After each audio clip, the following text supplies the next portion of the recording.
The same problem every human being faces. Stress, strain.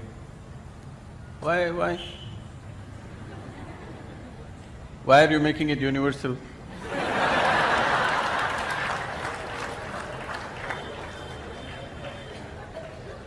You are assuming that. Okay, you are stressed and strained and what? And one more point. Torture. Getting married and traveling in the path of yoga to reach to the destination, and not getting married, going on the path of the yoga. Which one is the best way?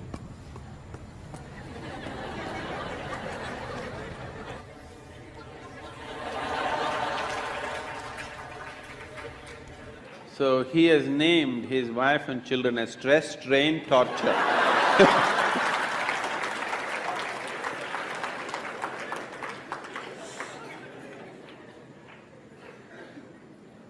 Wife and 2 children, stress, strain and torture. How's that? I don't want you to travel in the path of yoga. Whatever goddamn path you're traveling on, take yoga with you.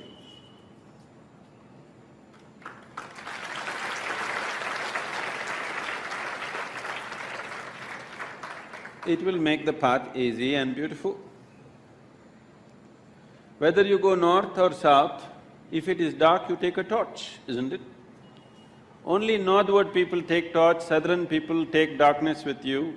Is there such a thing? No. So, you getting married is because of your needs. You were not born with your wife, were you?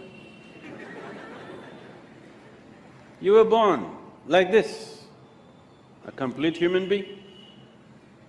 Because you have certain needs, physical, psychological, emotional, maybe financial, social, that also is there, right? So, various needs. Marriage is generally supposed to be a package which deals with all these needs.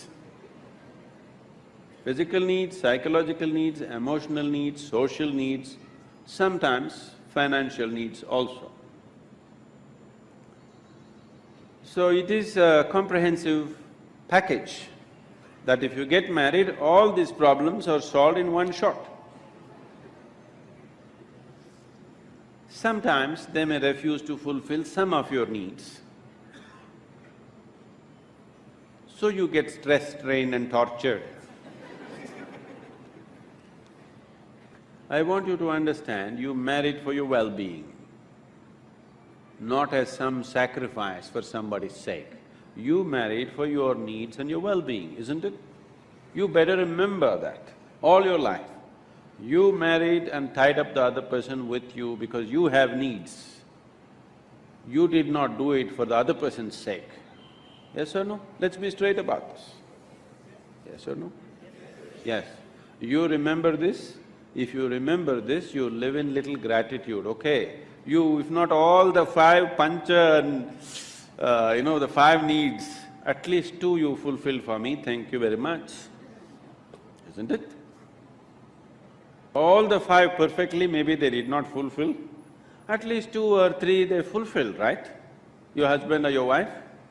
Did they, didn't they? If they did not fulfill anything, I don't think you would be there by now. Yes or no? If they did not fulfill any of your needs, I do not think you would still be there. They are fulfilling some needs, a few things maybe they are not able to fulfill. So are you. You are also not able to fulfill every one of the needs of the other person. Some you're fulfilling, some you're not, isn't it so? So, why did this become stress, strain and torture?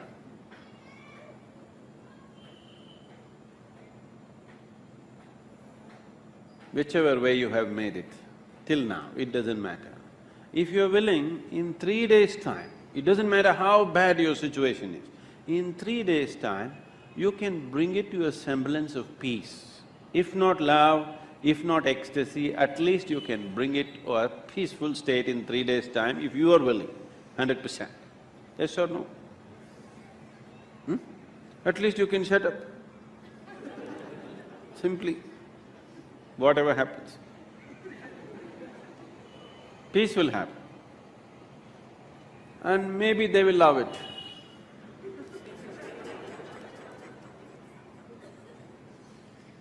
So, don't walk the path of yoga, whatever the path, you must carry yoga with you. If you carry yoga with you, it'll light up your path, whatever path you have chosen. You have chosen your path out of your needs. You already done it, so that's up to you.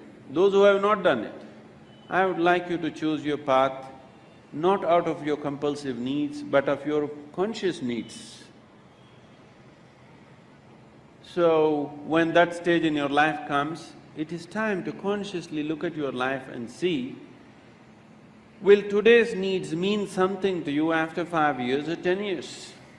Will it be worthwhile to tie up your life for the simple needs that you have today, or are these just passing needs for you? It's a very strong need, you must marry.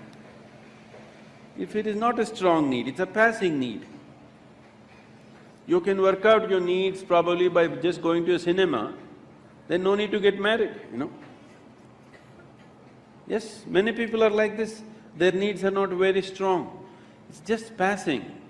But social structure tells them you have to. Not necessary. It must be a conscious choice. Whichever way you go, it must be your conscious choice, not compulsive choices. Because if you choose compulsively, you will always take it out on the people around you. Because you feel like a slave and you don't like it, so you take it out on them and they will take it out on you. So, it is not about what you're doing, it is about how you do it. What you're doing is according to our requirements, but how you do it will determine the nature of your life. Is it an advantage to walk single rather than walk with people? Yes, if you want to walk rapidly.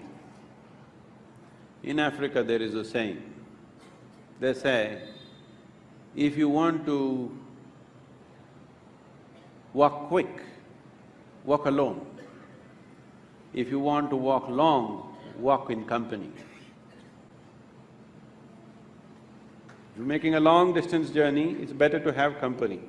If you are walking a short distance and very quick you want to walk, it's best to go alone, isn't it? Gautama said another thing. When somebody asked him the same question, he said, "It is better to walk alone than to walk with a fool." Because by looking at you, he is very clear, who else will marry you?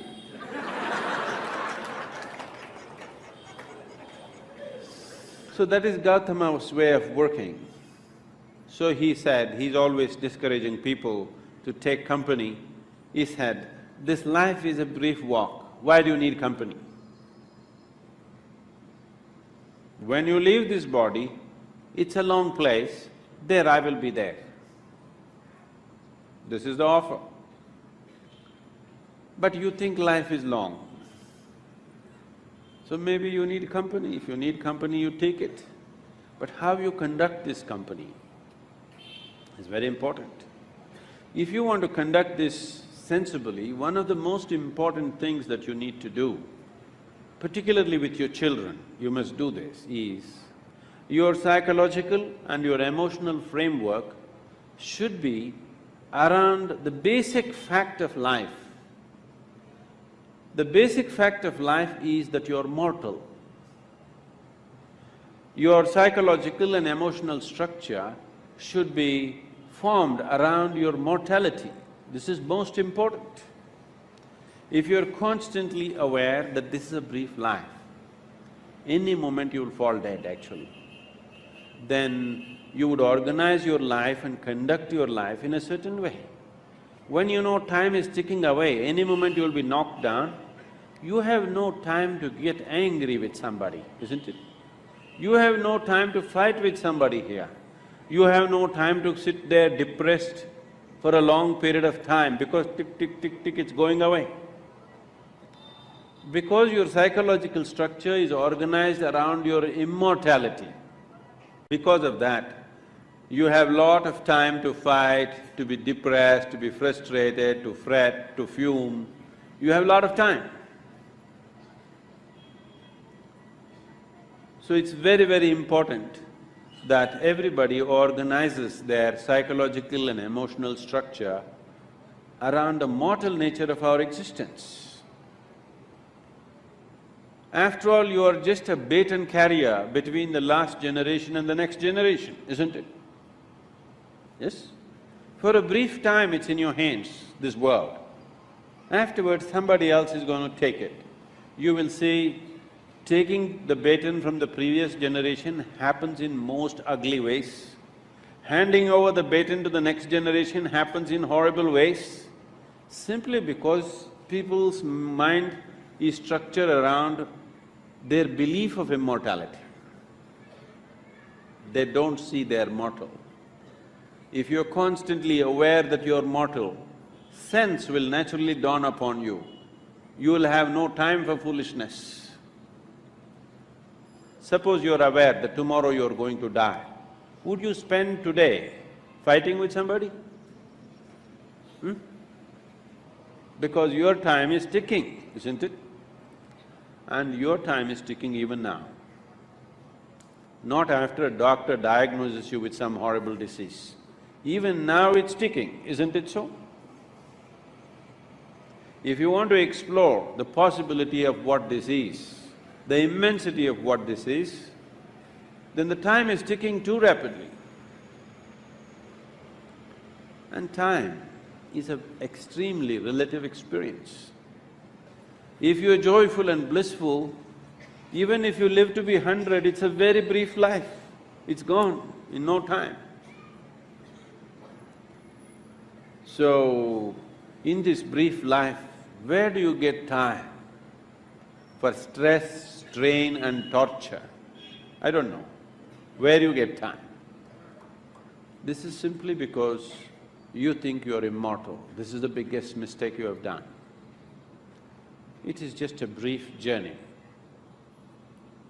You must conduct it as gracefully, as blissfully as possible. If you do not know the cosmos,